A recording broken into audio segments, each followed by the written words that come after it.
Well, here's the proof, interplanetary climate change, which is NASA's hottest secret. Now, we can look through and find the smoking gun of all 2012 scholarship because we can look at all the planets and the sun and see changes just like we see on Earth. And I'm going to show you a little bit of that. This is a composite graph of solar activity based on core samples from the Antarctic and the Arctic. And what you're seeing is the total amount of sunspot activity. This is what it's been doing in the last few years. We are now at a point where the only time the solar activity was higher than it was right now just so conveniently happens to be 11,000 years ago, which in ancient teaching is associated with what? What happened 11,000 years ago? Atlantis fell, right? Could that be related to the solar activity? Hell yeah. So we're now at the strongest point in 8,000 years since that happened. Mercury has grown a magnetic field when MESSENGER went by in 2008 that was not seen in the 70s with Mariner 10. That's a big change in Mercury. Venus has had a 2,500% increase in this green glow on the night side that you can see there. That's active oxygen. So the atmosphere of Venus is changing back into something that's breathable. Mars is growing clouds and ozone, as you can see right here. There were no clouds on Mars before. That's brand new.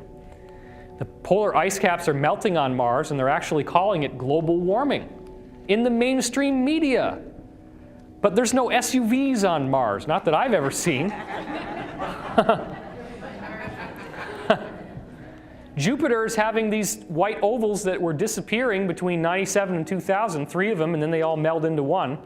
And this scientist, Dr. Philip Marcus, believed it would cause Jupiter to warm by 18 degrees in only 10 years. Now, if that happened on Earth, what would happen to all life on Earth as we know it? Toast. It's toast. So there's a massive global warming going on with Jupiter. That was the prediction based on what would happen in 2000. That's about the time he did this prediction. He said 10 years. Look at what happens 8 years later. Jupiter is having raging thunderstorms and global upheaval. Towering storms more than 100 kilometers tall. The rare storms, a sign of recent turmoil on the planet. And here's the picture. These bright hotspots were never seen before. This is extra heat that shouldn't be there, and the colors of the rings are changing. Then you go out to Saturn, you're seeing this plasma torus that's grown. All this red area wasn't there before. That's all this charged energy coming from the sun. Jupiter also has one around it, which I just didn't have time to show you in this presentation because we had to shorten it. You're seeing massive X-rays coming out from near the equator of Saturn. That's also a new phenomenon. Again, you're seeing a hot spot, just like the one I just showed you on Jupiter, the raging storms, the global upheaval in 2008. Same thing happened in 2004. Where the heck did all this energy come from? The planet just goes, energy comes out. It's amazing. Uranus, as of 1986, looked like green pea soup with hardly any peas, just the green part. Nothing to see. It's just very flat. Now, this is false color, so that's why this is brighter than this. We're not so much concerned about the color, we're concerned about these little guys, because that's what we didn't see before. These are huge storms. Now remember also, Voyager 2 swept by Uranus, so it saw the whole planet. It didn't just see the side that we see. So even with a satellite going past, we're now seeing all these storms that were not there before. And you're starting to see that happen. It was called featureless as a cue ball, but now Eric Karkoschka is saying, really big changes. Now this is more typical of NASA, when NASA says, ground-based observations show seasonal brightness changes, not well understood. Oh, moving on. They try to downplay this stuff. But this is interplanetary climate change. This is something that's happening to every planet.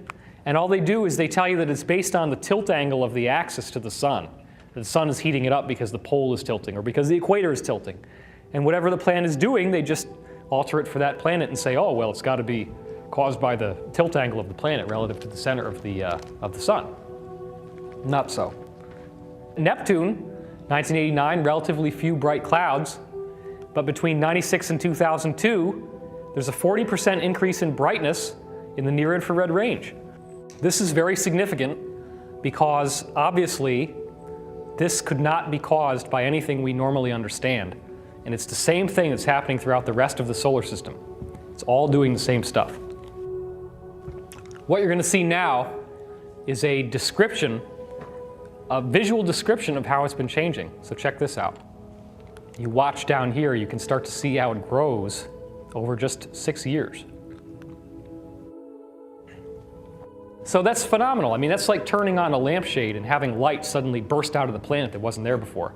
The near-infrared range is not visible to the eye, but it's just above the visible level. So it's within the spectrum of what can be seen if you had the right eye to see it.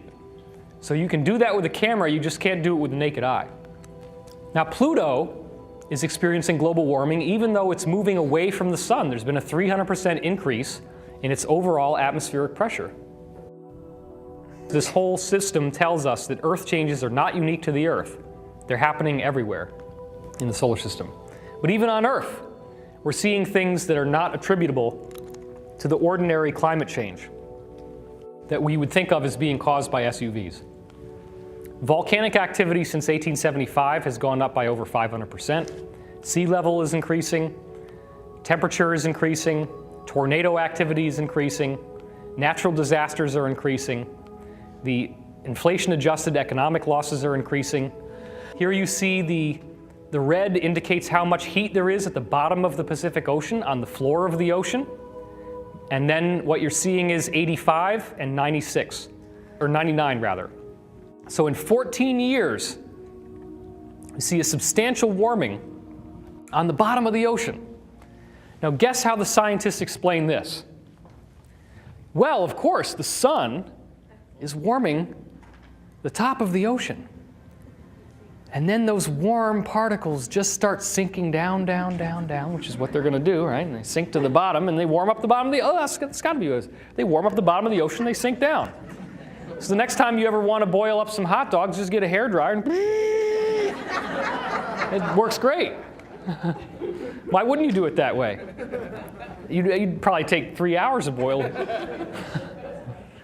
It's ridiculous. Heat rises. That's the first, one of the most basic laws of thermodynamics that we all know. But not here. Something's happening inside the Earth. Well, just as we were talking about climate change in the solar system, we now have a change in this presentation. My microphone started malfunctioning at that point in the talk, and so what we've done is to move this shoot here to Joshua Tree, California. And why I'm here is for historical reasons as well. You've just seen how every planet in the solar system is changing in ways that we can distinctly measure. We're seeing brightness changes. We're seeing greater magnetic field strength. We're seeing cataclysmic activity. We're seeing lots of protons and charged particles in the atmospheres. Well, believe it or not, in the early 1950s, UFO contact started occurring here in Joshua Tree with the guys we call the three Georges, George Adamski, George Van Tassel, and George Hunt Williamson. And so what they ended up discovering was an ability to maintain open contact with extraterrestrial intelligence. And that open contact led to prophecies which talked about the idea that the solar system would be changing in measurable ways, just as we're now seeing. But more importantly, these prophecies from the early 1950s clearly established that with these changes in the solar system, there would also be changes in human DNA that would literally correspond to an evolution of the human species as we now know it. This is the working nature of the prophecies of ascension, soul transmutation, and so forth that have been going on for so many thousands of years. We now actually have hard evidence from written prophecies that were published in books in the 1950s that you can go find on your own, showing us, in fact, that these climate changes that I've just described are nothing new. They were known about long ago, and it's all part of this spontaneous evolution that humanity is being led through at this time. So if these prophecies from the 1950s actually have a factual basis, then the interplanetary climate change is not simply going to be something that's making planets brighter, hotter, and more magnetic. It's going to be something that actually changes life as well. Now think about what temperature increase really means. If planets are getting hotter, that means the molecules are vibrating faster. That means there's some sort of increase in frequency going on. So if those changes are being caused by an energetic field, and that energetic field is related to consciousness, then would this mean that the planet is experiencing a rise in its consciousness? That is exactly what I'm suggesting. But in order to make that transition into a new model of biology, we have to first re-examine all of the assumptions that we've made about biological life being something that is randomly evolved only on this planet in the typical model put forth by Charles Darwin, hence called the Darwinian model of evolution. I don't like the Darwinian model of evolution because, frankly, it doesn't even work. If you start looking at examples of bacteria that we see right here around us right now, we know that there's bacteria that's been found in ice from the Antarctic, there's bacteria that have been found inside volcanoes, inside nuclear reactors, and even far out in the cold depths of space. Some bacteria from the Antarctic have been revived after being frozen for 10 million years. And as you go even further, you can see that other bacteria down at the bottom of the Black Sea are able to photosynthesize, meaning that they create their own food energy from the sun, even though it's almost pitch black down there. That's a very unusual condition that suggests that they were made to be in that area. How are they able to do that? Others can thrive on nuclear radiation or even infrared light, which is basically just heat. So when you start seeing these bacteria that are inside volcanoes, in sediments miles below the ocean floor, you have to ask yourself the basic question: did they all originate from other living bacteria? Or is the field itself trying to create life wherever and however it can? Are bacteria simply the product of an intelligent energy that is all throughout the cosmos and has decided to make life the way that it is? Could it be that our galaxy has a personality, and the personality of the galaxy has created a template in which all life emerges from an energetic background? If you look at the work of Dr. Chandra Wickrama Singh, he found that the organic material that comes off of comets is biological in nature. In other words, comet dust has bacteria in it. Well, many people don't even know that this has been discovered, and yet it's a common aspect of this type of physics. Since there's billions of comets in the solar system alone, this suggests that life on Earth may have come here from comet dust, or comets that crashed into the Earth. Dr. Wickrama Singh calls this the panspermia theory. But it's not a theory that I particularly agree with because, again, you're basically saying that life on Earth did not come from here, it came from space.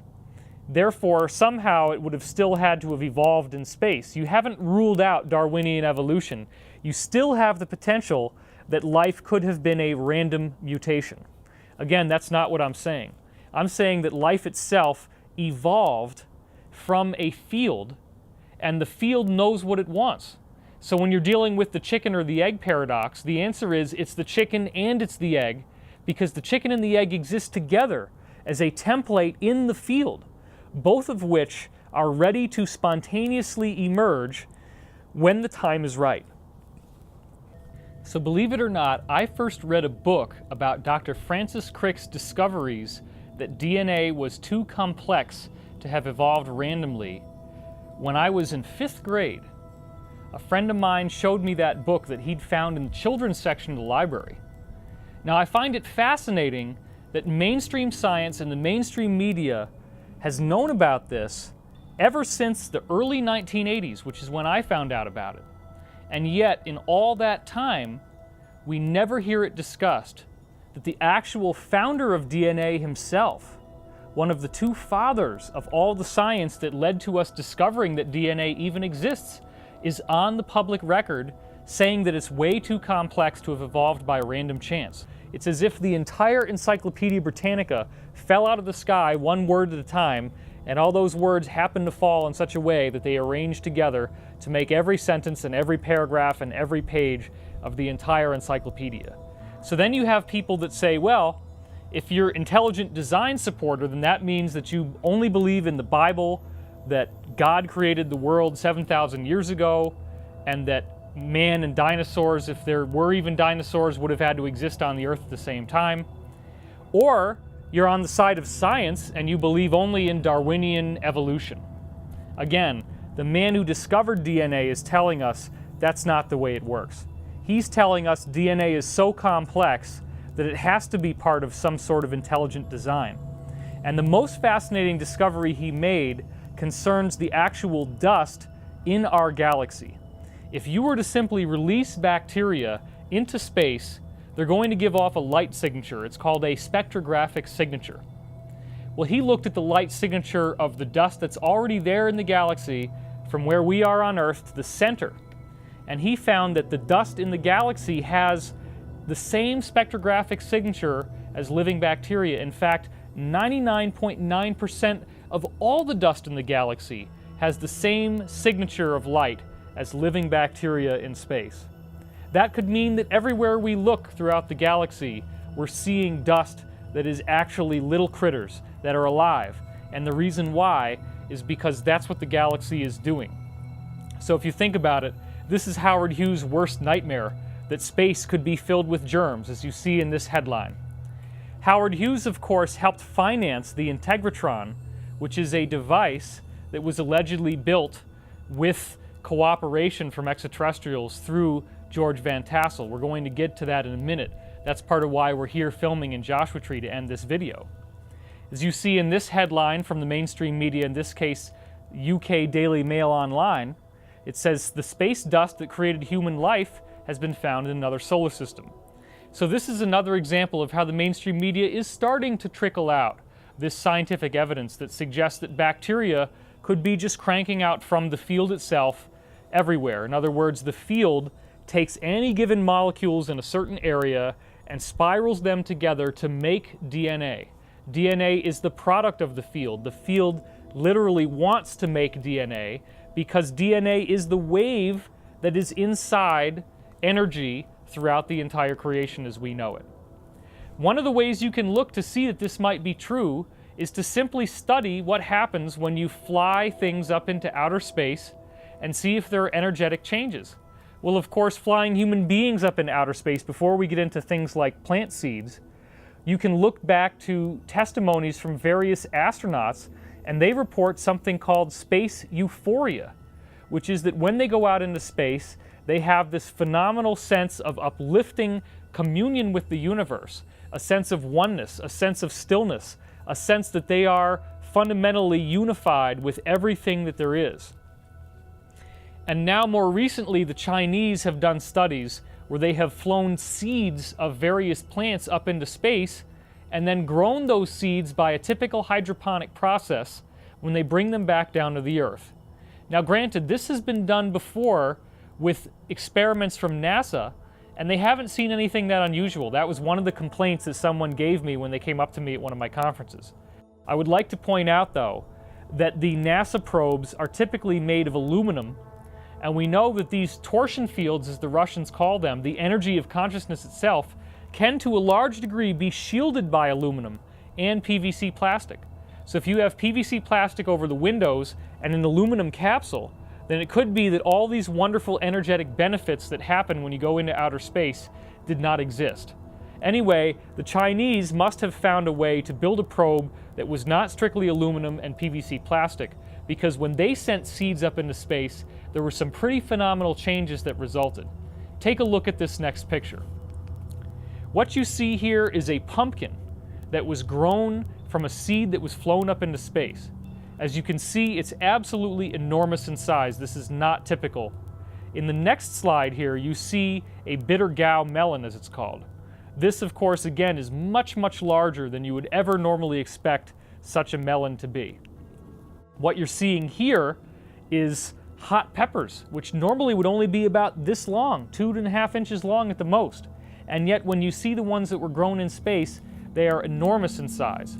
Of course, you may also be aware of Findhorn Gardens, which is a particular area in Europe in which the people that cultivate these gardens believe that they are working with the spiritual aspects of nature. And in so doing, they create plants and vegetation that are just as enormous as what you saw in these photographs. Again, the key is harnessing the consciousness field. So when we see that by simply flying seeds into space, that they grow much more substantially, that suggests that the energy that makes things alive is in even greater abundance when we go out into space. That might be why 99.9% of all the dust in the galaxy is fundamentally creating bacteria wherever and however it can. This brings us back to the idea that the source of all life can indeed be found in an energy wave. If you can imagine now a stream going down the side of the mountain, and you see rocks in the stream, ask yourself, how did the rocks get into the stream bed? Did the water naturally appear where rocks already were? Or could it be that when there are large rainstorms and sheets of water falling down the mountain, that they're unearthing rocks that would naturally be there on the mountainside, and the rocks roll in the water current and end up rolling into the bottom of the stream? So that when they get to the stream, it's because there is a pressure that pushed them there. Now think about how this relates to DNA for a minute. Think about the idea that there are molecules sitting around, and that there could be these torsion fields, as the Russians call them, that naturally grab up molecules and will intelligently assemble them into the pattern that the wave already has. We know that the basic spiral of DNA has as its fundamental signature all the basic aspects of the Fibonacci ratio, or what's called the golden mean, which is the ratio of the number 1 to the number 1.618. That growth spiral shows up throughout nature. You can see it in the shape of a nautilus shell. You can see it in the arrangement of a sunflower. You can see it in many of the different patterns and proportions within the human body. This suggests again that the Fibonacci ratio is the fundamental character of the wave, and that DNA is emerging from this wave that exists throughout all of space. Well, this becomes a much more advanced proposition when you look at the work that has been compiled by Dr. James Strick, who wrote a book with the Harvard University Press called Sparks of Life. In the book Sparks of Life, Dr. Strick exposes a major scientific conspiracy that was going on throughout the 19th century, where some scientists were arguing in favor of the Darwinian model, where life evolves through spontaneous random mutation. It just seems to show up on a given planet. You don't know how it got there, it just randomly appears. But remember now, in the 19th century, this conspiracy had not yet been resolved. This was a conspiracy in the sense that the Darwinians ended up smashing down evidence that went against their own model. There were others who were arguing for spontaneous generation, which is the idea that life will spontaneously arise from non-living material. And there were numerous experimental examples of spontaneous generation that were found. These are examples in which you have a hermetically sealed container, and all you have in it is non-living material. There's no way that life could have gotten inside, and yet life spontaneously appears inside this hermetically sealed chamber anyway, with nothing more than water and the most basic ingredients allowing it to come into being. So Louis Pasteur himself had cases where life originated from non-living material. Now, if you see on the side of a milk carton where it says pasteurized, that Pasteur in pasteurized is Louis Pasteur. He's the guy who was one of the main architects of this conspiracy because he suppressed his own data and the data of other credible scientists to force fit the Darwinian model into what the data was that we were seeing. So you cannot so easily dismiss this idea of spontaneous generation. There are distinct and real laboratory experiments that show you that this is in fact what was happening. What we've instead had happen is that history has been completely rewritten in favor of the Darwinian model of evolution. And in my opinion, that shouldn't have happened. Well, the best way to see evidence for yourself that this natural, spontaneous emergence of life can exist is in a paper with a very large, tongue-twisting name, Ultrastructural and Light Microscopy Analysis of Sapobians Formation and Growth in Vitro. This was performed by Professor Ignacio Ochoa Pacheco. What is he saying here? Sappa means sand packet, and bions mean light forms, literally life forms that appear initially as light, that emerge spontaneously in a given medium. If you look here, you can see the link on orgone.org where you can look up this study for yourself. In this next slide, what you see is dust and sand that has been sampled from the ocean and put inside a test tube, and then a little bit of surface scum grows on top of the test tube, which is then skimmed off and looked at under a microscope. You don't see anything remarkable in terms of structure in this photograph, because you're literally just seeing little globules that have appeared. The key in Pacheco's experiment was that you had to heat the sand to white-hot luminescence first.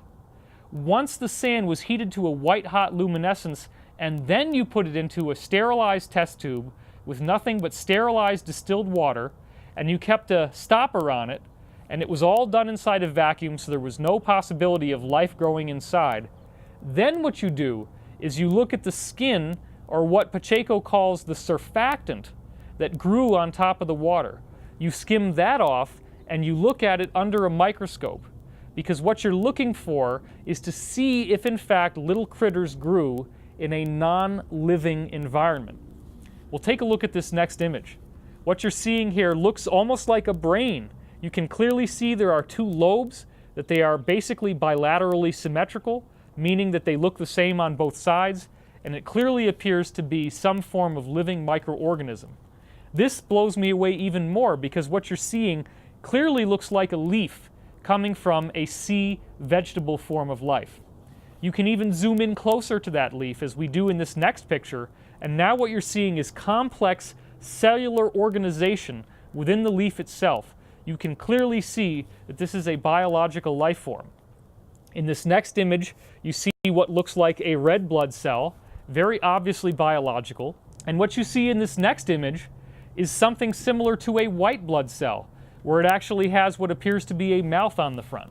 Clearly a living creature. Now finally, this takes the cake for me. What you're seeing here looks like a little spiny porcupine that floats around in the sea. Those little spines on his body form a defense system so that if somebody else tries to eat him, they can't. And if you look, you can see that he has a little mouth at the front, and that obviously seems to be where his head is. So this is a complex, multicellular organism that has emerged from nothing more than sterilized beach sand and distilled water, allowed to sit there for 5 days, have a little scum grow on top of the water, and analyze it under a microscope. Where did this little guy's DNA come from? How did he emerge in that test tube? Look, all I'm saying is something very simple and straightforward. The DNA that grew inside the nuclear reactor, the DNA that grew inside the volcano, the DNA that grew miles below the ocean floor, the DNA that survived for 10,000 years in a deep freeze inside the Antarctic ice, the DNA that grows in space, the 99.9% of all dust in the galaxy that has the spectrographic signature of bacteria, it all appeared from the field, which then takes the existing material around itself, in this case, the raw materials that you can find in beach sand, and the basic hydrogen and oxygen structure in water, and then intelligently spirals life into being. For me, this is a revolutionary discovery that is further in support of what Dr. Francis Crick was saying, that DNA could not have evolved by random chance.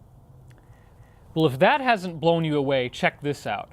National Geographic published a study on February 15th, 2009, and it absolutely amazed me, because what they showed was the actual proof that identical creatures are appearing at the north and the south poles of our Earth and nowhere else.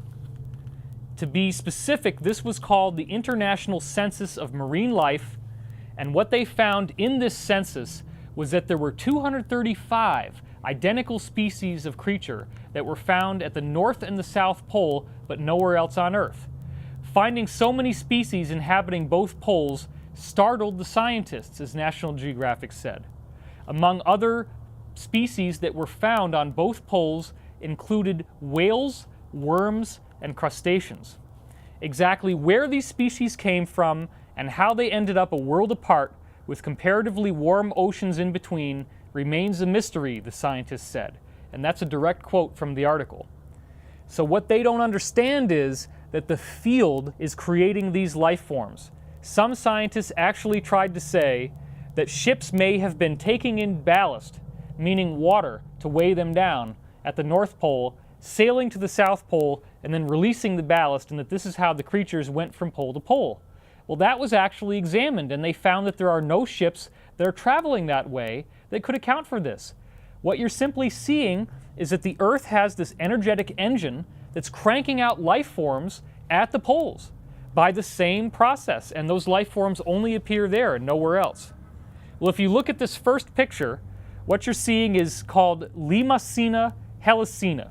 This is a creature that only appears at the pole, has a very unique and interesting structure. The bottom of it looks almost like it's a snail shell, but then the top of it appears to be some strange form of jellyfish. This next creature that you see here, again, only appears at the poles, has a very interesting, almost angelic look to it. The next creature here, again, looks like a crustacean, sort of like a shrimp, but you only see this creature appearing at the poles. And lastly, this guy very much looks like a shrimp, except you see he has these two huge arrows at the front of his face, obviously for some sort of defense to stab other creatures and have his own food supply. What we're seeing here is a really phenomenal effect, because you can look at the work of Pacheco and see little marine organisms growing inside that beach sand that was heated to 1,000 degrees Celsius. But now we look at the Earth itself, and when we look at the poles, we're finding creatures that emerge there but nowhere else. To me, this is a phenomenal proof that what we're dealing with is, in fact, a source field, a life-generating energy field that will naturally take biological material in a given area and arrange it in such a way as to create life forms based on a design template. A design template, by the way, that is intelligently made. Is this solar system change that we're dealing with in some way related to species evolution? Does this solar system change promote species evolution in some way? Could DNA originate and evolve by an outside energy source? We're already seeing the proof lining up for that to be possible. When we look at the study of Dr. John Kearns, we see further evidence that this evolution of species could be energetically promoted. When you take bacteria who are lactose intolerant and you drop them into a lactose-only environment, as Dr. John Kearns did, they do not die off from starvation as you might expect. Instead, they spontaneously evolve new mouth parts that allow them to digest the lactose. This means that a change in the environment actually stimulates evolution. Well, it's obvious that global warming is a change in our environment right now. It's too hot, it's too cold, there's too much water, there's not enough water, and these things keep happening over and over again. So is that change in our environment stimulating us to grow in some way? Well, we just saw now with bacteria that you can drop lactose-intolerant bacteria into lactose, and they spontaneously evolve into something else. We can also see the same effect as you saw with the lactose-intolerant bacteria digesting lactose by spontaneous evolution by looking at the Italian wall lizard. Over a 36-year period, the descendants of these original lizards spontaneously evolved in a very fascinating way. In 1971, 5 adult pairs of Podarcus sicula, or the Italian wall lizard, were moved from their home island in the South Adriatic Sea. Their home island, known as Pod Capisti, was a desert, and they survived by eating small insects. The new island they were moved to, called Pod Mercaru, was a lush vegetative tropical paradise, and the lizards adapted and became vegetarians eating plants. The scientists then returned 36 years later, after 1971 when it first happened, in the summer of 2004, 2005, and 2006. During this time, what they did is to capture the lizards and measure them for various bodily dimensions. This includes the size of the vent on their nose, or the snout vent length as it's called. This includes the dimensions, the size of the head, and of course the mass of their bodies. They took tail clips off of these lizards. They didn't kill them, but they just took clips off of the edge of the tail and tested their DNA just to make sure that these lizards were in fact the descendants of the original 5 adult pairs that were brought there in 1971. And the DNA tests confirmed that they were the same lizards from the source population. Yet the scientists discovered that in only 36 years, there were what they called quote-unquote striking differences in the size of the head, the shape of the head. The bite strength had gotten much stronger because it's a lot more difficult to bite through the fibrous material of plants than it is to bite through an insect's body. And they found, most significantly, new structures that had developed inside the digestive tract of these creatures after only 36 years. In fact, these cecal valves, as you see in this image, were never before reported for this species. This is a small pocket inside the digestive system that creates fermentation, which allows these plant matter to be digested properly. So you can see in this next image different types of lizards that are from the same species. And what you can see is noticeable changes in the size of the head. I show you this image just so that you can get a grasp on how big the head could become from a creature that already had a smaller head in the past. Again, this is a spontaneous evolution. It occurs over only 36 years of time, and we're seeing adaptive changes that allowed these insects to be able to eat plants. They also stopped the instinctive behavior of defending their territory. This is very interesting because it suggests that the vegetarian diet helps to reduce aggression. The behavior of the lizards actually changed when they no longer had to kill living things for their food. They stopped being so aggressive. So this is a really phenomenal study for me. You see this little guy and you wonder how in the world simply changing his environment could have made his biological nature change so much. Another example of the same type of effect was found with the humble lizard known as Anolis sagre, or what most of us would call the anole. You can actually buy these little guys as pets in the pet store. Well, what was found in this particular study, which you can see here in this mainstream media link, is that when a predator lizard was introduced to their environment, they first grew longer legs to be able to try to run away from the predator on land. The problem was that no matter how fast they ran, the predator lizard ran faster and still caught them.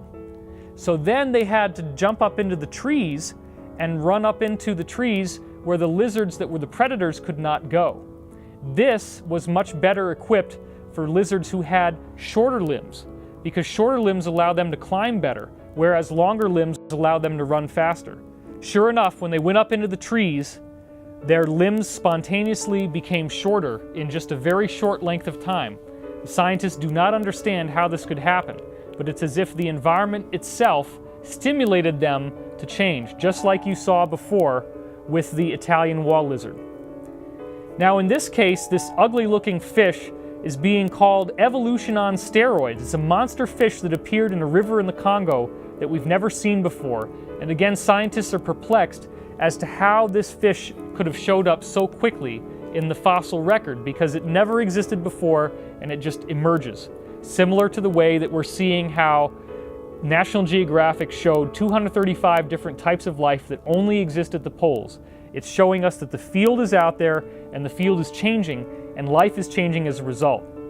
In this next mainstream media link, you're seeing that swimming orangutans are now being discovered. The problem is they didn't used to be able to do this.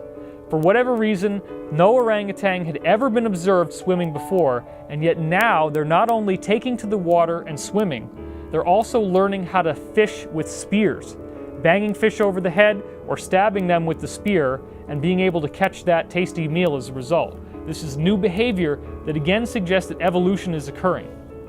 So as we ask ourselves a very fundamental question, could a species be energetically transformed? We're now zeroing in on the core question of how this interplanetary climate change that was predicted from these readings in the 1950s, which we'll see a bit later, could indeed lead to biological evolution of you and me on Earth, something that in fact might already be happening right now. We now look at the work of Dr. Tizian Kanchizin, a Chinese scientist whose work has been picked up and analyzed by Russian scientists. What he found was a DNA transformation that was through nothing more than a wave itself. As you see in this diagram, you have number 4 being a duck and number 6 being a chicken. Of course, they're not anatomically correct. It's a very simple diagram. But what you're looking at is that the duck, number 4, is inside a pentagonal room, a 5-sided room. All the number 2s that you see in this diagram represent funnels in which air can pass through and also energy could pass through. Then, after the funnels, you see those orange lines which actually represent copper pipes that go from the funnel to the other room where the pregnant chicken is being held. Now, the pregnant chicken is very important because there's eggs that are developing inside the chicken's womb. What you see with number 3 is a microwave generator. Now, this was not a lethal dose of microwaves. He didn't kill the duck, but he did excite the duck's DNA with microwave energy. Now, what happened was really phenomenal because as the duck's DNA was being excited, those energy patterns went over into the room with the chicken. Now, let's look briefly at this image of a duck. You can see that the duck has a long beak, it has a long neck, it has large internal organs, and if you look down at the feet, you can clearly see that there's webbing between the toes. When we look at this picture of a chicken, you can see the chicken's beak is much shorter, you can see there's no webbing between the toes, and in fact the length of the neck is much shorter. Now, it was a synchronicity. It just so happened that I was looking for these pictures online, and when I found this picture of the chicken, it happened to be a chicken who was raising ducks. Now, of course, when the eggs hatched, they didn't look exactly like ducks, but what they did look like was really phenomenal. As you see in the next picture, there's webbing on the feet, and in fact they were called duck hens. The webbing grew on feet of eggs that were laid from a chicken. Chicken feet don't have webbing. Chicken feet are supposed to have naked toes. And as you look in this next image, you can clearly see that the head of the duck hen looks more like a duck than it does like a chicken. In fact, we have some very specific statistics we can look at here in which 500 eggs were zapped through the chicken. Of those 500 chicken eggs that were zapped, 480 of them actually hatched. 80% of the eggs that hatched had a flat duck-shaped head as they developed. 90% had a shift in the position of the eyes where the eye actually moved back on the skull to the position it normally would be on the head of a duck. And 25% of them actually had webbing that grew between the toes. This is phenomenal because what it shows is that the genetic material of the chicken was spontaneously rewritten inside the womb so that when those eggs laid, they became half duck, half chicken creatures. That completely bypasses traditional Darwinian models of evolution. So you see how it is totally possible to explain evolution that has occurred on the Earth as being existing more primitive species that are energetically rewritten into more complex forms of life later on. Well, we can also look to the work of Dr. Peter Garriev, who took this even a step further.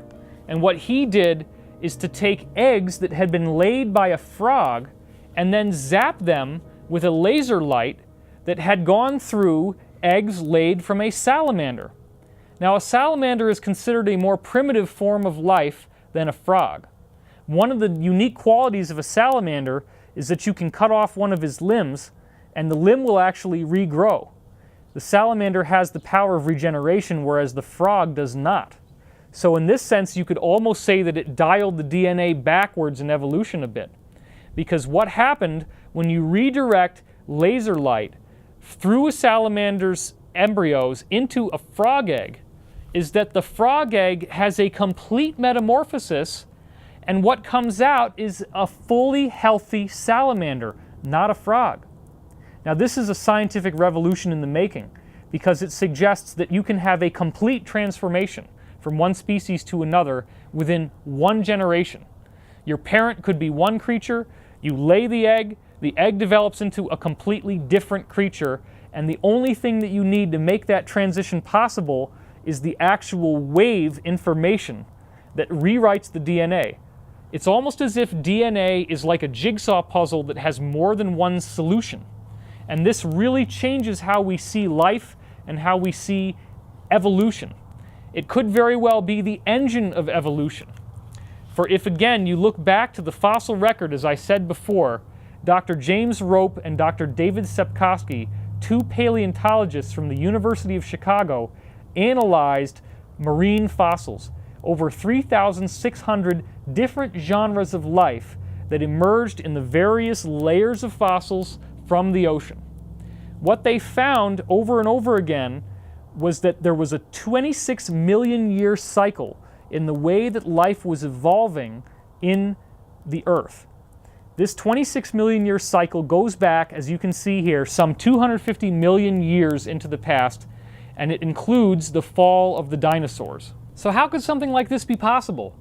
How could all creatures on Earth be spontaneously changing in even intervals of time? Well, the scientists really don't know what to make of this.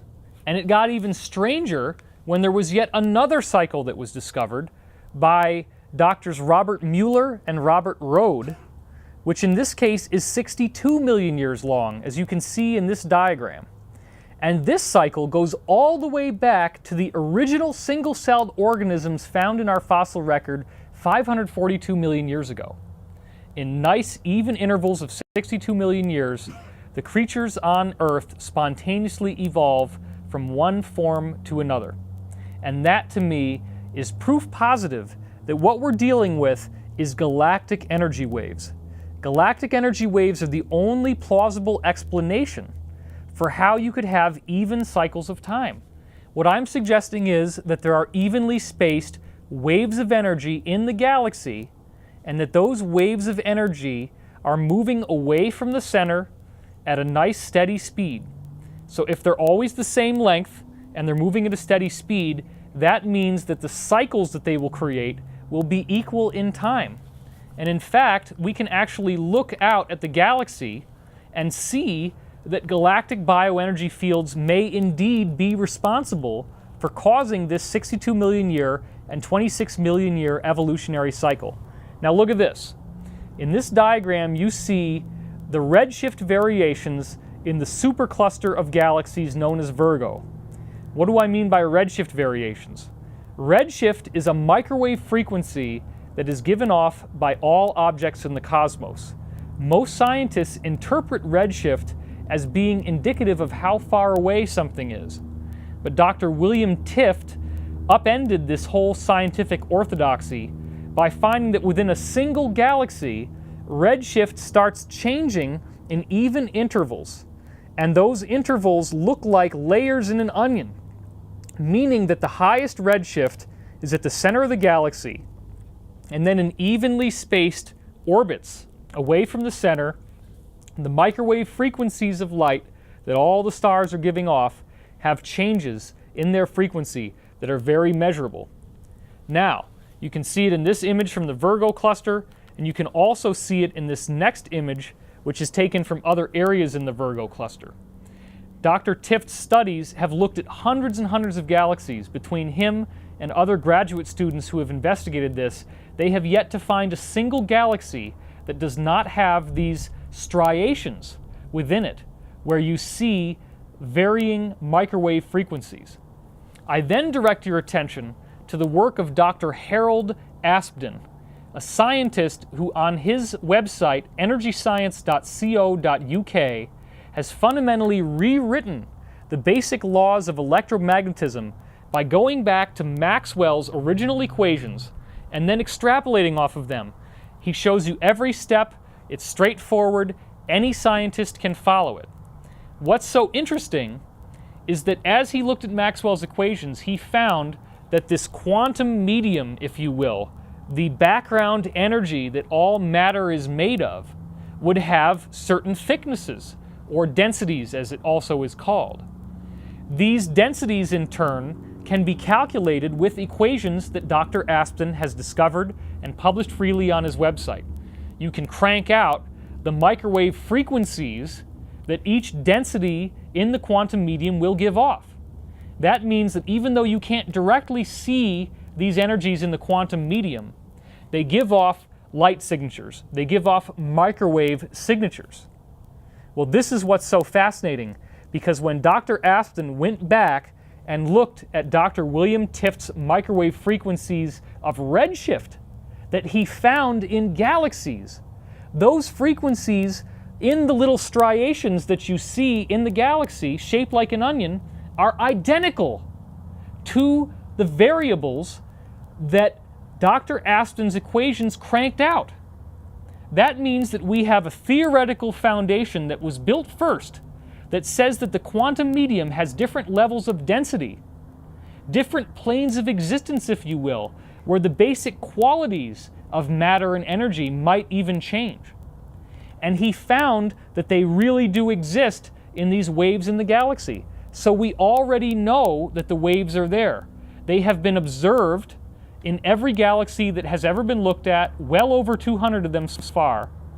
They have been calculated theoretically. We have the equations. And now we're seeing that our solar system is undergoing climate change, and that climate change seems to be due to this expanding ripple of energy that's coming into the solar system. Well, that expanding ripple of energy could be coming from a wave that emanates from the galactic center.